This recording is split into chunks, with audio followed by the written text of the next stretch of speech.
오늘은 역사적인 성령 강림주일입니다.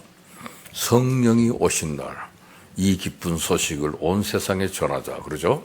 예수님이 이 땅에 오심은 크리스마스로 축하하는 것입니다. 그분의 오심을. 근데 더 다음에 오시는 성령의 오심, 성령 강림입니다. 그래서 우리가 성부, 성자, 성령 모두 동일한 하나님입니다. 성령의 오심을 기뻐하는 성령 강림주일입니다. 성공적인 신앙생활을 하려면 성령으로 충만하라 그랬습니다. 오늘 바울이 그들에게 안수함에 성령이 그들에게 임하심으로 저들이 성령의 능력에 따라 방언도 하고 예언도 하니 한 12사람쯤 되었다 하는 성경의 역사적 기록인 사도행전에 기록되어 있습니다. 오늘 어떤 사람이 거리에서 호두 과자를 사 먹었는데 그 안에 호두가 하나도 안 들어있더래요.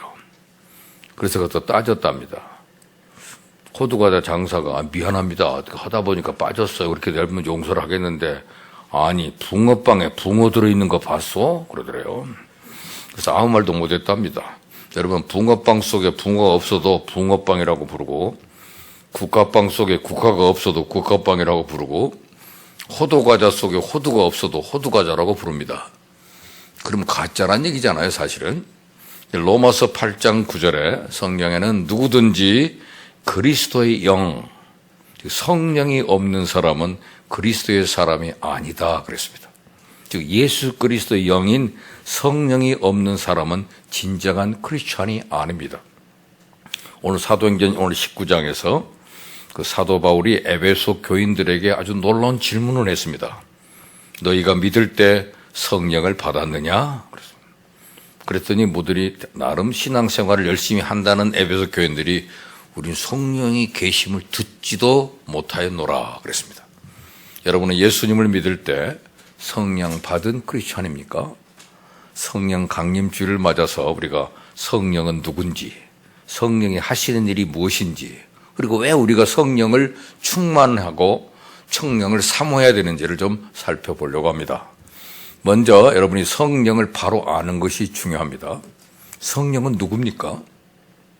하나님은 성부 하나님, 성자 예수님, 성령 하나님으로 세 분, 삼위로 계시는데 서로 차별이 없습니다. 성부 하나님이 제일 높고 아들 예수님이 그 다음이고 성령 하나님은 제일 밑에 열등한 분이 결코 아니에요. 하나님이신 성부 하나님, 성자 예수님, 성령 하나님은 항상 영원하시고 함께 동등하시며 동일한 본질을 갖고 계시지만 각각 구별된 인격으로 일체적 연합을 이루어 존재하시며 사역하십니다. 그래서 동등하신 성부, 성자, 성령 하나님이 함께 일체를 이루어 사역을 하시기에 삼위일체 하나님이라고 하는 겁니다. 삼위일체 하나님을 믿는 기독교가 정통 기독교입니다. 삼위의 어느 하나만 믿는 여호와 하나님만을 믿는 종교가 여호와의 증인이에요. 유대교도 하나님 여호와 하나님만을 섬겨요. 그래서 일위일체론자라 그럽니다. 그래서 영어로는 유니타리안이라고 그래요. 하나만 믿는 사람. 우리는 트리니티, 삼위란 말이에요. 성부, 성자, 성령 하나님을 믿기에 삼위일체 하나님을 믿는 사람을 정통 신앙입니다. 우리가 아까 신앙 고백을 할 때도 성부 하나님을 믿습니다. 성자 하나님을 믿습니다. 성령 하나님을 믿습니다고 고백을 하기 때문에 그것이 예배가 되는 것이에요. 우리의 신앙 고백은 삼위 하나님을 고백합니다. 캐톨릭은 항상 성호를 그리고 예배를 드리잖아요. 그죠? 성부, 성자, 성령을. 우리는 이것을 표현하지 않고 성부, 성자, 성령 하나님을 모두 한 하나님으로 믿고 섬기고 그분의 이름을 부를 때는 찬송을 부를 때도 일어서서 찬송합니다. 성부, 성자, 성령 하나님을 찬송의 개념이지 설명의 개념은 아닙니다. 그래서 삼위 하나님은 우리의 찬송의 대상이에요. 경배의 대상입니다.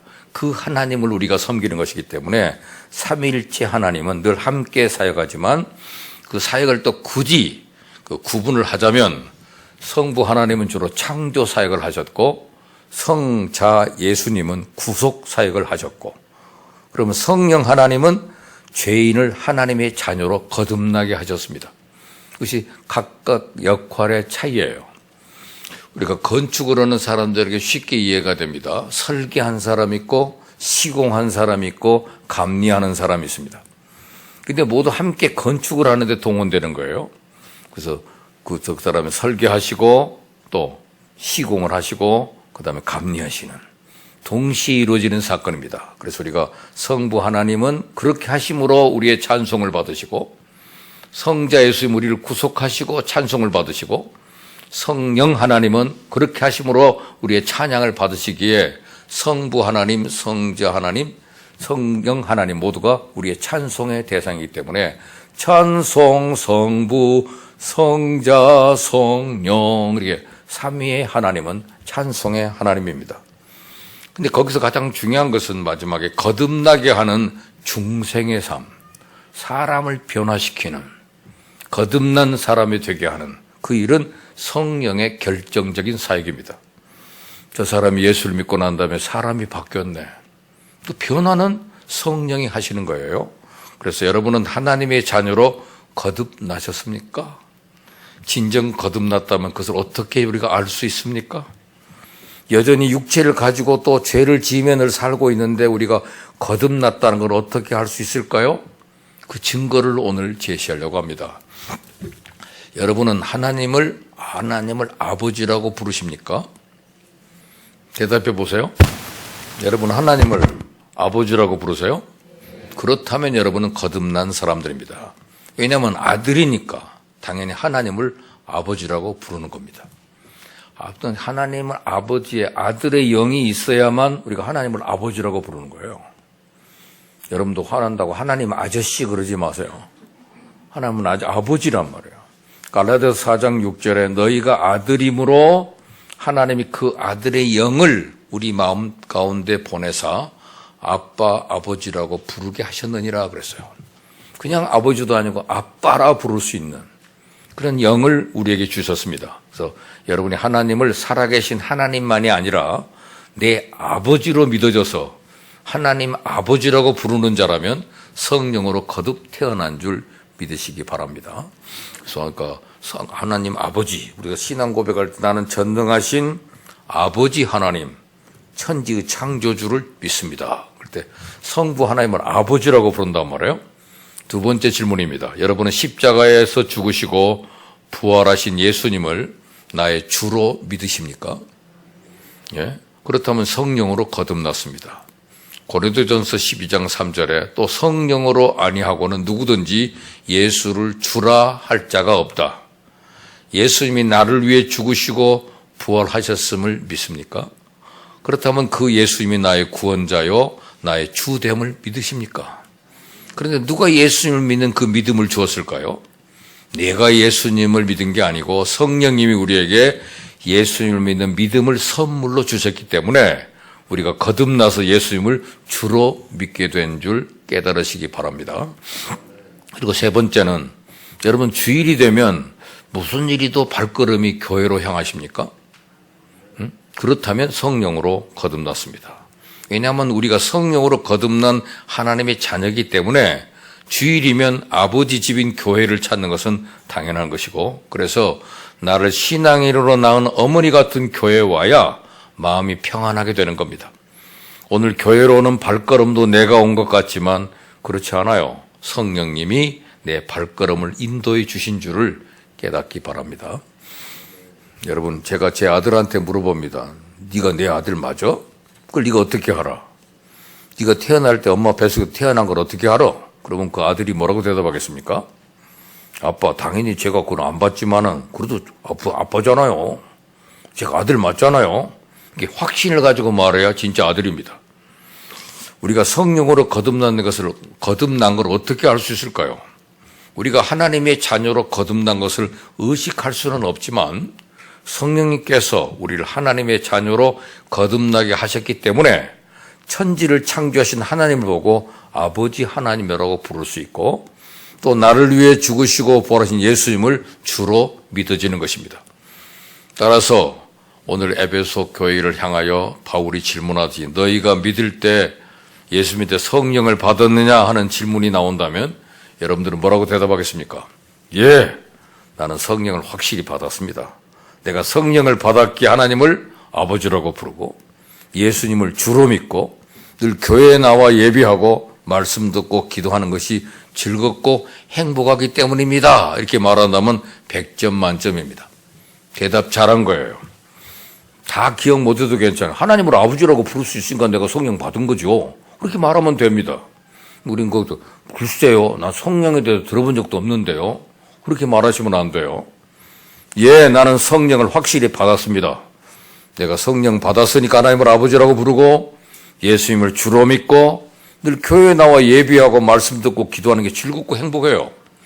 그러면 답입니다. 그리고 성령님은 우리의 성품을 변화시킵니다. 사람이 예수를 믿으면 달라집니까? 절대로 안 달랍니까? 달라져요. 그 증거가 저와 여러분입니다. 성령님이 우리 속에 내주하시면 변화시킵니다. 성령은 우리를 새롭게 합니다. 저는 중학교 2학년 때 아까 부른 찬송 190장 찬송을 불렀어요. 우리 교회에 오신 그 부흥사가 황금천 목사님이라는 분인데 그 군목 출신입니다. 육군 대령으로 예표하신 분인데 그분이 와서 부흥회를 하는데 이 찬송을 불러요. 성령이여 강림하사. 성령이여. 그 찬송을 그렇게 부르는데 그렇게 가슴이 뜨거워지더라고요. 그분은 3,000명 앞에서 마이크 없이 설교를 하신 분입니다. 얼마나 등치가 크신지 몰라요. 큰 목소리, 웅변가예요. 목소리가 참 큰. 그래서 본인 별명이 USA 스피커라고 그랬어요. 황금천 목사님입니다. 그분이 설교를 드렸는데 제가 맨 앞에 앉아서 그렇게 울고 이 막 찬송을 그렇게 부르는데 그렇게 가슴이 뜨겁고 감동이 돼요. 요즘 학교에서 제일 가르치기 힘든 애가 중2라고 그러더라고요. 중2. 어디로 튈지 모르는 아이. 근데 저는 중2 때 은혜를 받았어요. 그래서 중2 때 목사가 되기로 결심을 했습니다. 그리고는 변질되고 사회가 교회가 복잡한 일이 막 생기니까 자꾸 마음이 흔들렸지만 결국 그 부름에 합당하게 살기 위해서 주의 종이 된 거예요. 그때 받은 은혜가 그렇게 우리의 삶을 기쁘게 했어요. 그래서 성령이여 강림하사 그러면 갑자기 가슴이 뜨거워져요. 그 찬송이 그렇게 좋더라고요. 그랬더니 제가 신학교에서 공부를 하니까 성령의 충만이 바로 그 찬송이라고 그러더라고요. 항상 그러면 찬송 190장 부를 때마다 성령이여 강림하사 오셔서 내 마음에 충만케 하시고 애통하고 회개한 마음 충만케 하옵소서. 여러분 교인들이 한 7, 80명 모였는데 맨 앞에 앉은 중학교 2학년 학생이 막 울면서 찬송을 하니까 그 목사님이 나중에 제 머리에 손을 얹고 앞으로 훌륭한 목사님 되라고 기도해 주더라고요. 그래서 제가 목사가 됐어요. 지난번에 제가 일산 백마 합동교회라고 정발산 옆에 있는 교회에 부흥회를 갔습니다. 그 교회 가서 제가 설교 중에 간증을 해서요. 저는 중학교 2학년 때 그 목사님이 그렇게 안수를 해줘서 큰 은혜를 받았다. 그리고 새벽기도 나왔었던 일을 했던데 그 다음날 예배를 드리는데 중학교 학생이 한 명이 앉아있어요. 거기 계속. 끝날 때까지 3일 집회를 하는데 마지막까지도 꼭 그 걔가 앉아있어서 내가 쟤 누구예요? 그랬더니 걔 이름이 황금천이래. 설교할 때 목사님 황금천이라는 말을 듣고 자기가 황금천인데 그 중학교 2학년인데 그 사람이 와가지고 이렇게 됐다는 말을 듣고 자기도 와서 예배를 드리게 됐다고 그래서 나 그 새로 젊은 황금천을 거기서 또 만났네요. 하나님 은혜입니다. 어린아이들도요, 그때 주어지는 동기가 분명하면 중학교 2학년 애들도 나와서 헌신하더라고요. 이게 성령의 역사입니다. 성령은 사람의 성품을 바꿔요. 예수를 믿으면 성령이 우리 속에 내주한 변화를 일으킵니다. 성령은 우리를 새롭게 합니다. 왜냐하면 우리 가운데 성령의 열매가 맺혀지기 때문입니다. 성령의 열매가 뭡니까? 성령의 열매가 우리 인생 가운데 많이 열려서 온전히 변화되기를 소원하면서 하나씩 헤아리며 암송을 해봅니다. 오직 성령의 열매는 사랑과 희락과 화평과 오래 참음과 자비와 양선과 충성과 온유와 절제니 이 같은 것을 금지할 법이 없느니라. 유명한 갈라디아서 5장 22절의 말씀입니다. 이런 놀라운 성령의 열매가 여러분 인생에 알알이 맺히기를 축원합니다. 성령의 열매가 몇 가지예요? 지금 하다 보니까 9가지입니다. 우리나라 사람 9가지를 같이 말해주면 못 알아요. 3개 정도는 기억을 해도 9가지를 동시에 외우라 그러면 어떻게 외우겠습니까? 그거 외우려면 3가지로 나눠서 외우면 외울 수는 있습니다. 근데 9가지 열매인데 참 흥미로운 것은 이 9가지 열매인데 9개의 열매가 아닙니다.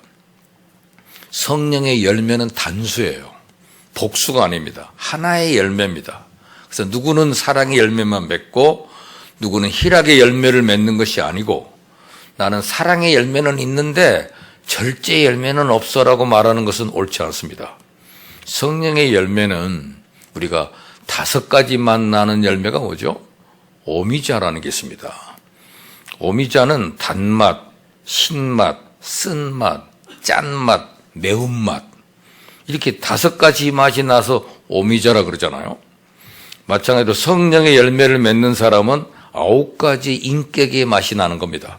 사랑의 맛, 희락의 맛, 화평의 맛, 오래 참음의 맛, 자비, 양선, 충성, 온유, 절제의 맛이 성령의 사람의 인격 속에서 드러나게 된다 그 말입니다.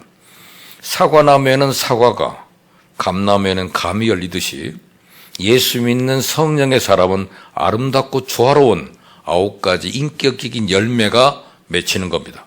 따라서 우리가 예수를 믿고 물질의 축복을 받고 건강의 축복을 받는 것보다 더 중요한 것이 있습니다. 기사와 이적을 체험하고 방언을 하는 것보다 더 중요한 것이 있습니다. 그것이 뭡니까?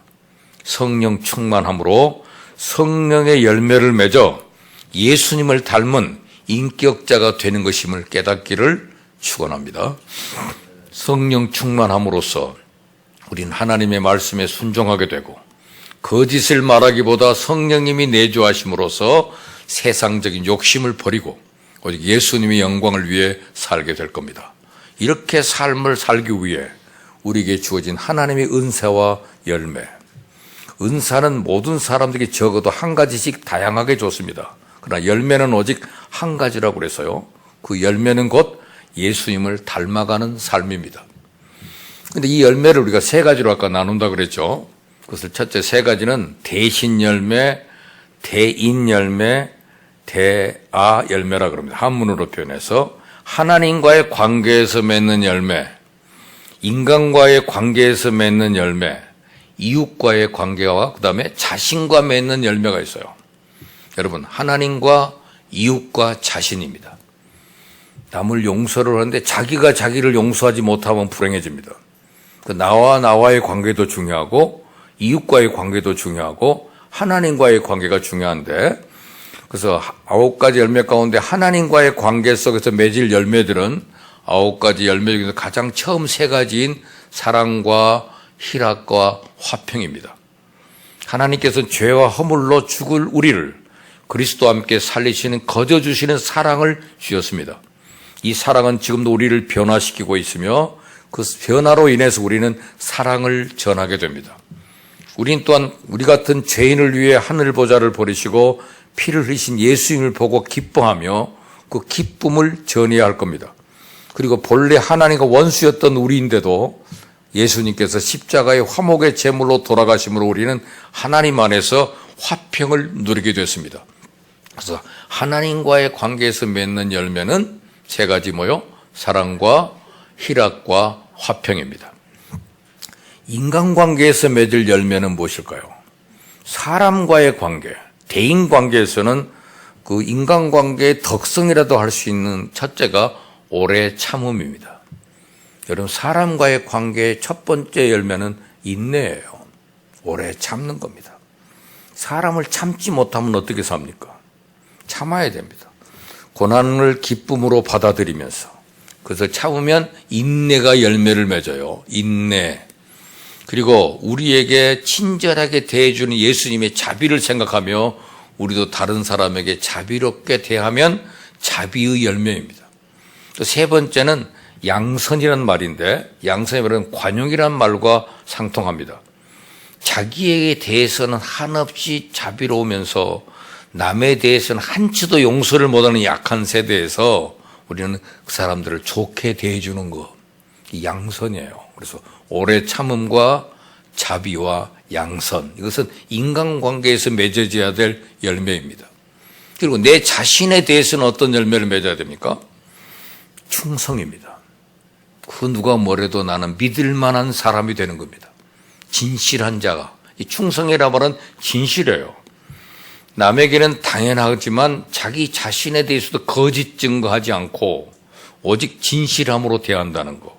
그리고 다른 사람에게 마음의 초점을 맞추는, 그냥 배려하는, 온유하는 마음. 온유로 대하는 거잖아. 온유와 나 자신을 다스릴 줄 아는, 내가 이 말을 해버리면 저 사람이 상처받을지도 모르니까 그 말을 조절하는 것을 절제라고 합니다. 그래서 마지막 열매가 절제예요. 그래서 충성과 온유와 절제는 내가 맺을 열매입니다. 하나님께 대해서는 뭐죠? 사랑과 희락과 화평을, 이웃에게는 오래 참음과 자비와 양선을, 내 자신이 맺을 열매는 충성과 온유와 절제입니다. 그런데 이것을 좀 더 구체적으로 설명할 수 있는 메시지가 또 다른 게 있습니다. 우리가 성령님을 정해와라 그러면, 성령님은, 따라서 합시다. 성령님은 하나님이십니다. 성령님은 인격이십니다. 성령님은 보혜사십니다. 이렇게 말할 수 있어야 훌륭한 성도입니다. 성령은 하나님이죠. 성령은 인격입니다. 인격이라 말은 지정의가 있다는 겁니다. 알기도 하고 느끼기도 하고 결단도 하게 하는 것이 성령의 인격성이에요. 동시에 성령님은 보혜사라고 부릅니다. 성경에서 가장 재미있는 별명이 보혜사예요. 보혜사란 말은 성경에서 요한복음 14장에 나와 있습니다. 거기 보니까 보혜사는 성령님이 우리와 함께 하시는 분이라는 뜻인데, 한문으로 표현하면 은혜를 보존케 하시는 선생님이라는 뜻이에요. 보혜사. 근데 그것이 헬라 말로는 파라클레이토스라고 그러는데, 그 말은 우리와 영원히 함께 하시는 분, 우리와 함께 사시는 분, 우리 안에 머무시는 분, 다시 말하면 나를 결코 떠나지 않고 곁에 계시는 분, 지금까지 나와 함께 하시는 분, 그리고 내 안에 계속 머무르며 나와 동행하시는 분, 그런 뜻이에요. 그래서 아까 보혜사 성령님이시여 그래요. 이 보혜사란 말을 번역해 보니까 돕는 자, 구원자, 조력자, 원조조라는 뜻인데, 요즘 번역에서는 그것을 도우시는 분, 위로자, 상담자라고 번역이 되어 있습니다. 성령의 또 다른 별명은 보혜사라고 부른다고 말해요. 보혜사. 파라클레이토스, 우리를 괴롭히는 마귀를 패러 오신 분, 그리고 영원한 파트너로 오신 분. 우리는 살아가면서 파트너를 잘 만나야 행복합니다. 파트너를 잘 만나야 시너지 효과가 있어요. 혼자 하는 것보다 함께 하니까 더 좋고, 성가대를 하더라도 누구와 함께 하느냐에 따라서 헤매기도 하고 자기 실력보다 훨씬 더 잘 부르기도 합니다. 운동 파트너가 누구냐에 따라서 실력도 향상되고 즐겁게 놀 수가 있습니다. 못하는 사람끼리 놀면 더 못하고 재미가 없어요. 신앙생활도 어떤 파트너를 만나에 따라서 성숙이 결정됩니다. 성령님은 우리가 영원히 함께 하시는 파트너가 되신다는 사실이에요. 그래서 성령님은 보혜사시다. 보혜사는 파트너가 되신다 그 말입니다. 좀 더 그들 구체적으로 설명하면 아까 첫째로 성령은 보혜사신데 구체적으로 5가지 기능이 나타나요. 그 첫째가 도와주시는 분입니다. 성령은 도와주시는 분이에요. 여러분의 연약함을 도우십니다. 여러분 성령님 좀 도와주세요. 그렇게 기도하세요. 성령님은 돕는 분입니다. 하나님은 우리를 능력으로 도와주시겠다고 수없이 약속했는데, 우리가 한계 상황의 벽에 부딪힐 때, 절망감을 느낄 때, 어떤 신학자가 이렇게 소개를 했습니다. 그는 절망적인 자의 영원한 도움이시다. 오늘도 나의 삶의 현장에서 능력으로 나를 도와주시는 보혜사 성령님을 믿고 의지하며 살아가기를 바랍니다. 그래서 성령님은 도와주시는 분이에요. 오늘도 제가 건수를 하나 올려야 되는데 한 건도 올리질 못합니다. 성령님 좀 도와주세요. 간절히 기도하세요. 그럼 도와줘요. 제가 오늘 이거 매출을 못 올리면 집에를 못 갑니다, 이거. 어떻게 하면 좋죠? 성령님 좀 도와주세요. 그러면 갑자기 사람이 와요. 그거 딱 처리해 줄 분이 옵니다. 도와주시는 분. 헬퍼란 말이에요, 헬퍼. 두 번째는 교사입니다. 교사, 가르쳐 주는 분이에요. 예수님의 주요 사역 중에 하나가 가르치는 일입니다. 그래서 가장 훌륭하신 교사이신 성령님, 교사로서 성령님이 하시는 일은 예수님의 가르침을 생각나게 해주는 분이다. 그가 너에게 모든 것을 가르치시고 내가 너에게 말한 모든 것을 생각나게 하시리라. 저는 이분이 교사란 사실을 알고 참 감사했어요. 시험을 볼 때 갑자기 생각이 나지 않을 때마다 주님, 이거 생각이 안 나는데요. 이거 좀 가르쳐 주세요. 기도를 하면요, 그때 강의할 때 상황이 생각이 나요. 칠판에 낙서처럼 쓴 것까지가 생각이 나요. 그래서 그 얘기지 그거 생각이 납니다.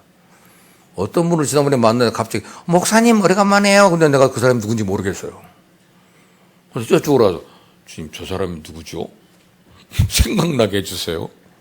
그랬더니 그 사람이네 생각이 나요. 41년 전 사람이더라고요, 그 사람이. 정확하게 그때가 생각이 나니까 그 사람도 깜짝 놀라요. 어떻게 저를 그렇게 알아보세요? 제가 알겠습니까? 동시에 생각나게 해주시는 분, 가르쳐주는 분은 성령님입니다. 그러니까 성령님은 도와주시는 분, 가르쳐주시는 분. 성령께서는 그리스도를 따르는 모든 사람들을 가르쳐주십니다. 그가 가르쳐준 지식을 가지면 사람이 겸손해집니다. 성령의 지식, 성령이 가르쳐준 지식은, 그래서 그걸 깨닫게 되니까 사도 바울은 나의 나 된 것은 오직 하나님의 은혜입니다 하고 잘난 척하지 않고 오직 하나님 은혜임을 고백하는 겸손한 사람이 됩니다. 성령이 가르쳐주신 지식은 좋은 방향으로 사람을 변화시킵니다. 성령이 가르쳐준 지식을 가진 사람은 화평을 도모하며 감사합니다. 하나님의 사랑을 나타내며 자신이 변화되고 다른 사람을 변화시킵니다. 요즘 우리는 평생 교육이라는 말을 듣습니다. 평생 하나님이 가르쳐 주셔서 사는 거다. 요즘 내가 말이 많았더니 그냥 국민 전체를 마스크 쓰게 했잖아요. 말 좀 하지 마라. 지금 마스크 쓰고 다니면서 말 조심하라는 뜻이구나. 말 조심하자. 마스크 쓰자. 그래서 코로나 때문에가 아니라 코로나 덕분에 내가 사람 되는구나. 얼굴 화장 안 해도 되는구나. 요새 눈썹도 화장하기 싫어가지고 선글라스 쓰고 다니더라고요. 그러니까 이제 사람이 복면 강도 같아요, 전부. 누군지를 모르는 사회. 얼굴 없는 사회가 되고 있습니다. 너무 우리가 너무 많은 얼굴을 성형하고 바꾸고 너무 돈들을 많이 들였어요. 입을 너무 많이 떠들었어요. 조용히 살아야 되겠구나. 마스크 쓰자. 하나님 은혜로 나로 하여금 자중하게 해주셔서 감사하다. 이런 것을 깨닫게 해주신다면 그 성령의 나의 교사가 됐기 때문입니다. 또 성령은 도와주시는 분, 또 가르쳐 주시는 분이에요. 또 한 분은 성령님은 위로자가 되십니다. 위로자란 말은 comfort란 말인데 come 플러스 fortis란 말은 fortune란 말에서 요새란 말입니다. 요새. 적을 공격을 할 때 우리가 지킬 수 있는 강한 요새가 된다니까 강한 요새가 되시는 성령님이라는 뜻이에요. 우리가 강한 요새가 되시기 때문에 우리를 결코 흔들리지 않도록 지켜주시는 위로자가 되신다 그 말입니다. 성령님은 우리의 고통과 연관된 분입니다. 그렇기 때문에 그분은 우리에게 진정한 상담자로 찾아오셔서 우리의 번민과 갈등의 문제를 풀어줍니다. 주님, 제가 지금 너무 힘듭니다. 저를 위로해 주십시오. 위로해 주시면요, 놀랍게 내 마음 구석구석을 그분이 상담해 줘요. 깨어진 마음, 상한 마음, 낙심한 마음, 침체된 마음, 어두운 마음을 위로해 주십니다. 여러분, 어떤 이 답답하면 사람을 만나 자꾸 얘기하고 싶을 때가 있는데 그거 조심하세요. 사람은 인간을 정말 위로하지 못합니다. 기도로 주님 앞에 이것을 털어놓으면 주님께서 그 부분들을 타치해 주셔요. 위로해 주신단 말이죠. 성령님께서 내 속에서 울며 간구하시는 사랑의 중보자로 활동하신다고 그랬습니다. 로마서 8장 26절 27절 우리 연약함을 도우시는 그분께서 도우시는 분이 우리 위로해 주신다고 말입니다. 내 영혼아 넌 어찌 내 속에서 불안하며 왜 낭망하여 하는고 너는 하나님을 바라라. 그런 강력한 말씀이 되게 찾아와서 우리를 위로해 주십니다. 상담자 성령님은 우리에게 이런 위로를 약속해서요. 우리가 염려에 빠질 때, 우리가 고독에 빠질 때, 우리가 지치고 약할 때, 우리가 시리에 빠질 때, 마음 상한 자를 가까이 하시고 아침마다 새 힘을 불어넣어 주시는 성령님. 위로의 성령님이시여. 제가 지금 세 가지 말씀드렸습니다. 도우시는 성령님, 또 가르쳐 주시는 성령님, 또 위로해 주시는 성령님. 그 다음에 더 중요한 것은 우리를 인도해 주시는 성령입니다. 오늘 어디로 가야 할까요? 오늘 어떤 고객을 만나러 누구를 찾아갈까요? 가는 길을 인도하시는 분이 있습니다. 그분이 내 길을 인도해 주십니다. 한 걸음 한 걸음 인도하시는 하나님, 제 갈 길을 인도해 주십시오. 제가 어떻게 해야 될지를 모르겠습니다. 여러분, 길을 인도해 준다는 게 얼마나 중요한 일입니까? 선교를 인도하셨던 성령님. 바울이 선교를 하다가 제일 처음에는 그 동남아, 터키 주변에 있는 나라들을 돌면서 선교 여행을 했습니다. 제2차 선교 여행을 하면서 다시 그 동네를 가려고 그랬더니 성령이, 주의 영이, 예수의 영이 가지 못하게 했다고 그래요. 성령이 가로막고 못 가게 하고 다른 데로 길을 열어주시는데 마게도니아 사람들이 나타나서 우리를 도우라 이렇게 꿈을 통해서 가르쳐 주더라고요. 그래서 그쪽으로 갑니다. 마게도니아로. 일본 땅에 와서 의료 연수를 받고 있던 선교사에게 자꾸 우리를 도우라 그러는데 이 갓을 쓴 사람이 꿈에 나타나고 자꾸 우리를 도우라 그러더래요. 갓 쓴 사람은 조선 사람밖에 없습니다. 조선에서 나를 도우라 그랬다. 그래서 조선으로 선교사가 온 게 1885년 4월 5일 제물포항에 도착한 선교사가 언더우드하고 아펜셀라 부부입니다. 그들이 이 땅에 주의 복음을 가지고 왔어요. 인도하셔서 유럽의 빌립보로 인도함을 받아서 가서 유럽 최초의 교회를 세웁니다. 그게 빌립보 교회입니다. 그 성령이 우리의 길을 인도하신다고 말이죠. 하나님은 성령은 인도자입니다. 우리가 어디로 가야 할지 가장 좋은 길로, 가장 나에게 필요한 길로 길을 인도해 주신다고 말이죠. 인도자가 되시고, 그 다음에 더 중요한 것은 그분은 우리의 대변인이 되십니다. 변호사가 되십니다. 입장이 곤란해서 변명을 해야 될 때 얼마나 힘듭니까? 말을 자꾸 변명하려고 그러면 더 많은 공격을 당하고 힘들어요. 그럴 때마다 네가 변명하려고 하지 말고 성령이 변호케 하고 너는 오직 기도하고 말씀을 공부하라 그랬어요. 그래야 그 길을 걸어갈 수가 있기 때문입니다. 성령은 변호사입니다. 그래서 오늘 5가지만 알고 계셔도 큰 은혜예요.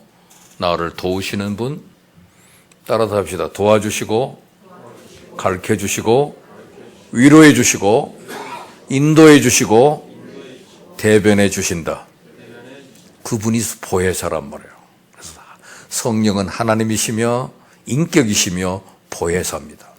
그 보혜사가, 그래서 우리 그 삶이 우리의 삶 속에 이런 열매를 맺게 하셔서 하나님께는 3가지, 사랑과 희락과 화평을, 모든 이웃에게는 오래 참음과 자비와 양선을, 내 자신에게는 충성과 온유와 절제를 맺게 하시는 그 성령님이 우리를 친히 다스리시는 거고, 그 영이 오늘 우리에게 충만해져서 우리가 예배를 드리러 올 때마다 꼭 충전하는 기분 아닙니까? 나 오늘 또 말씀으로 충전 좀 해야 돼. 그 말씀으로 충전되어짐으로 충만케 되어 이 세상 속에 하나님의 영광을 나타내는 빛들의 자녀로서 멋지게 살아갈 수 있기를 소망합니다. 그래서 오늘 이 사도행전 놀라운 메시지가 우리에게 있잖아요. 하나님과의 관계에서, 사람의 관계에서, 자기 자신과의 관계에서 이런 9가지 열매를 맺기 위해서 우리는 열매가 가지에 매달리고 가지가 나무 둥기에 달려있듯이 늘 예수님과 연합된 삶, 예수님 안에서의 삶을 살아가는 것이 제일 조건입니다. 그래서 그 안에서 내가 변화하고 온전하고 깨끗하게 키움을 받아야 하나님께서 각자 주신 은사도 빨리 찾아내서 그걸 개발하고 실천해서 교회에서 세상에서 활용함으로써 예수님을 증거하는 아름다운 자녀들이 될 수 있기를 소망합니다. 그러므로 성령 충만함이 성공적인 신앙생활의 열쇠임을 깨닫고 성령을 사모하세요. 사도 바울이 요한의 세례만 받은 에베소 교인들에게 주 예수 그리스도 이름으로 세례를 주고 친히 안수 기도를 하자 성령이 그들에게 임했습니다. 이처럼 우리도 간절히 성령 충만을 사모하며 기도함으로 코로나19의 두려움을 떨치고 늘 승리하는 성령 충만한 신앙인이 될 수 있기를 우리 주 예수 그리스도 이름으로 간절히 축원합니다. 기도합시다. 살아계신 하나님, 오늘 주의 백성들을 성령 충만케 하옵소서. 은혜의 하나님, 예수님을 통해서 이미 아버지께서 혼자 일하시고 우리 죄를 청산하시고 우리 병도 청산하셨으며 수고하고 무거운 짐도 청산해버린 것을 감사드립니다. 아버지 하나님께 예수 이름으로 간구하오니 이미 은혜로 해결된 것 아버지께 부탁합니다. 아버지, 우리 몸에서, 제 몸에서 병을 다 제하여 주시옵소서. 병을 다 멸하여 주시옵소서. 병의 뿌리를 뽑아버려 주시옵소서. 병이 우리 몸에 남아있지 못하게 하여 주시옵소서. 우리 힘으로 싸우지 않고 이미 하나님께 싸워 이겨놓은 것에 우리는 의지합니다. 은혜로 고쳐 주시옵소서. 수고하고 무거운 짐 주님께 맡깁니다. 일은 하나님의 것, 일을 행하시고 만들어 성취하시는 하나님 맡아 처리해 주시고 휴식을 주시옵소서. 평안을 주시옵소서. 승리를 주시옵소서. 성령으로 충만케 하여 주시고 하나님의 영광이 넘치게 하여 주옵소서. 우리의 기도를 들어주심을 감사하고 예수님 이름으로 기도합니다. 아멘.